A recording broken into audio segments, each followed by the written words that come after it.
Now, this evolved not too long after the organization was put into motion. It changed. The goal changed.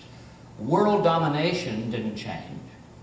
Control from behind the scenes by a very small elect group didn't change.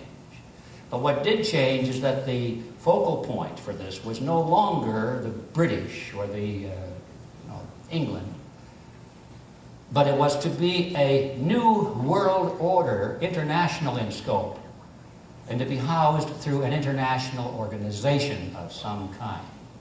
Initially, they had hoped that it would be the League of Nations, and all of their members worked very hard to create the League of Nations for that purpose. And when that failed, then they set their sights on the United Nations, which finally was put into action and now is on a fast track to becoming the very structure which they had projected as their goal. And now, of course, the center of all of this, instead of being in England, is focused primarily in New York. Now, the method by which this secret organization was to accomplish this incredible goal was not to be visible and not to go forth and influence the people directly. People weren't even supposed to suspect that such a thing was going on. The people were not even supposed to know the names, primarily, of the big players. They weren't to be in the news at all. The way this was to be done was indirectly, through the power centers of society, as they're called. The strategists behind this are brilliant, and they realized that human beings have a herd instinct. We clump together, most of us. A few hermits get off in the wilderness and do okay, but most of us get nervous out in the wilderness, and we congregate into villages and cities, and beyond that, we come together in organizations like this. We have leaders. We join labor unions. We affiliate with political parties. We come together in church organizations, and we send our kids to schools that are organized, and we have Girl Scouts and Boy Scouts. And the way we operate is that we work through groups and organizations, and we follow leaders. They had this all figured out. They said, therefore, the way for us to lead the masses is not directly one-on-one, but what we must do is control the leadership of the organizations to which people belong. We don't need that many people to do that. So with just 1% or 1/10 of the population, we can control the entire population by controlling the power centers of society.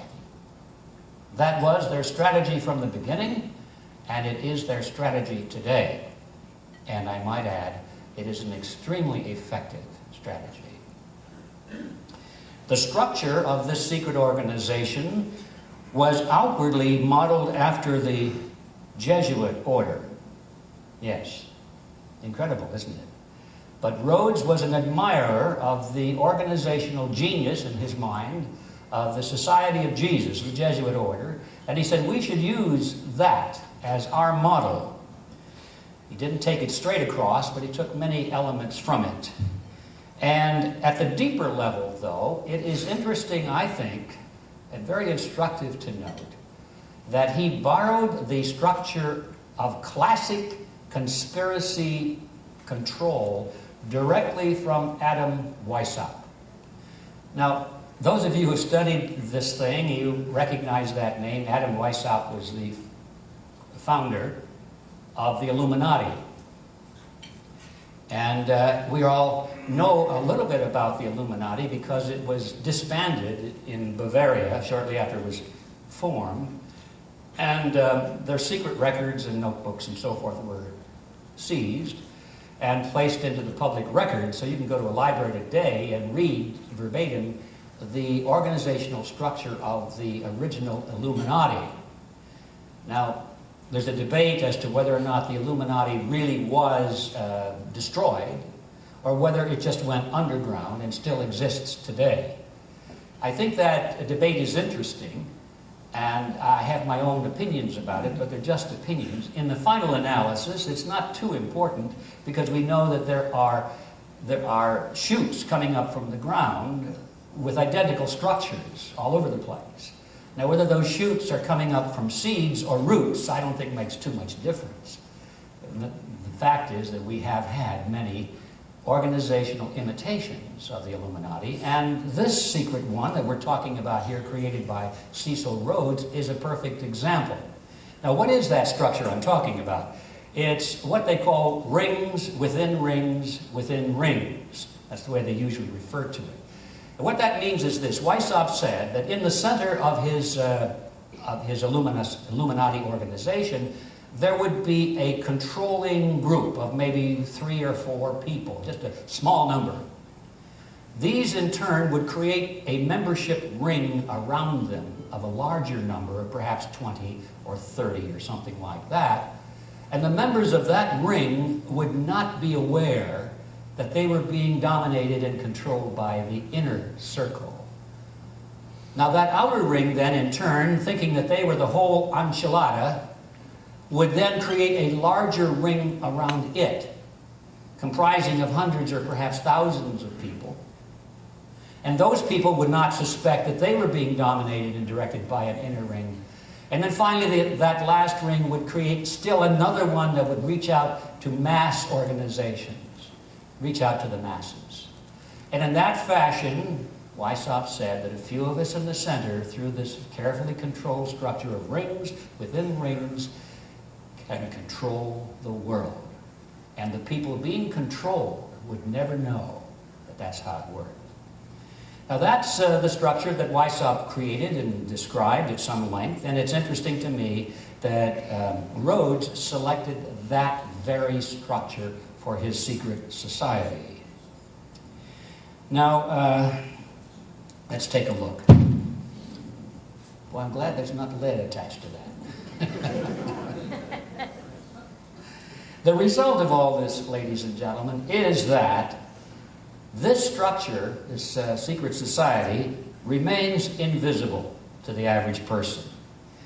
And it remains invisible not only because of its structure and because of its secrecy, but also because it has had the foresight of not having a name. Now just think about that for a minute. If you say that you have an organization or you create an organization and somebody says, well, what are we going to call ourselves? And the answer is, we're not going to call ourselves anything. We're not going to have a name. That way, nobody can talk about us. Brilliant. And that's what they decided to do. Quigley himself doesn't know how to describe it. At some places in his books, he calls it the network. In other places, he calls it the Rhodes Group. In other places, he just calls it the group. It has no name. And so therefore, that's another reason that it's invisible to the average person today. Now, at the inner circle of this organization that I'm describing, that was called the Society of the Elect. It originally consisted of Cecil Rhodes and a small brain trust of his very wealthy and influential political cronies from British politics and British banking. The center of gravity, as I said earlier, shortly thereafter, after Rhodes' death, didn't take long before the center of gravity shifted away to the Rockefeller Group, which was very quick to move into that circle.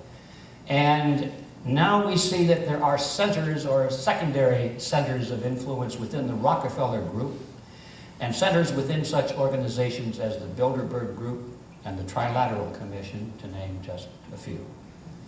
And the goal shifted away from creating a world empire based in England to a world empire based in New York called the New World Order, but based on the model of collectivism.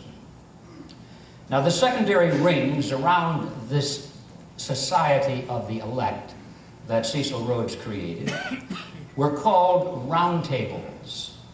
That's the name they gave them, roundtables. And these existed in the United States, Britain, and all of the former British dependencies.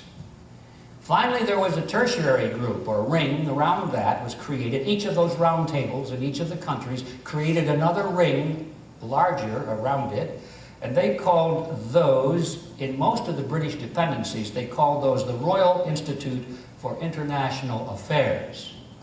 You'll find that in England, you'll find it in Canada, and so forth. That's what it's called. It's still there. Very powerful, prominent institutions in British politics in all of these countries.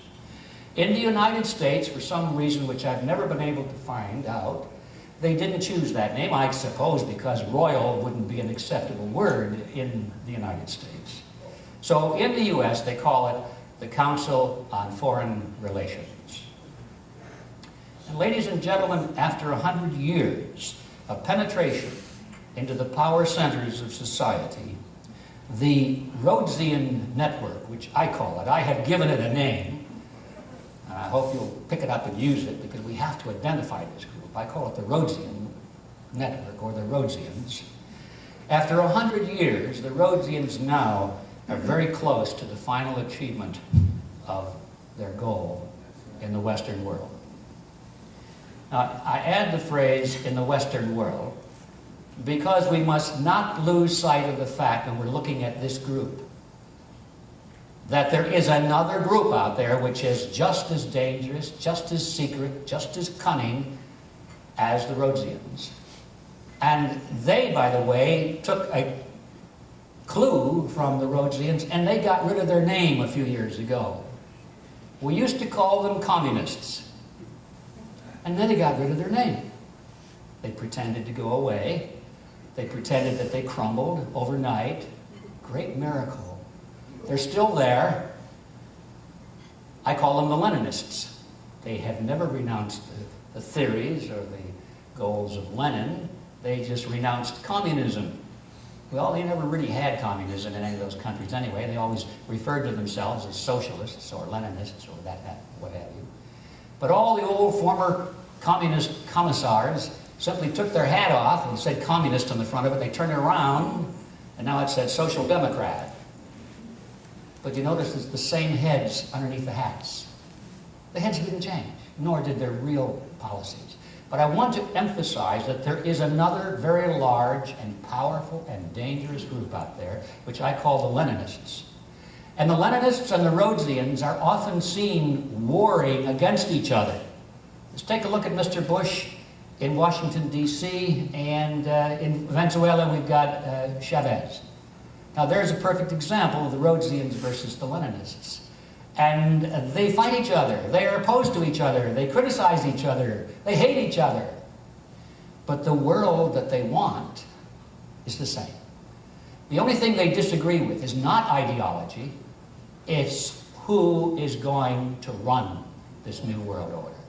Is it going to be the so-called left, or will it be the so-called right? And when you peel off all of those labels and you look underneath, you'll find that in all of these camps, what they really stand for is collectivism. That's the word we should be using. They're all collectivist in nature.